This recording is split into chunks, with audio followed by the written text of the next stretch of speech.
Ở nhà mẹ cứ cắm mẹ mà quậy cho con. Rồi gửi qua Zalo cho con. Của chị.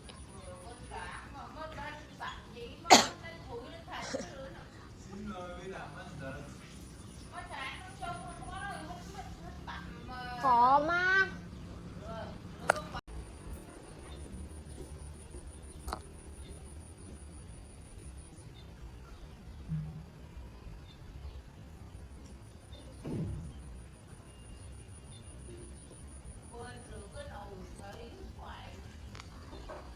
Ở nhà mẹ cứ cắm mẹ mà quậy cho con.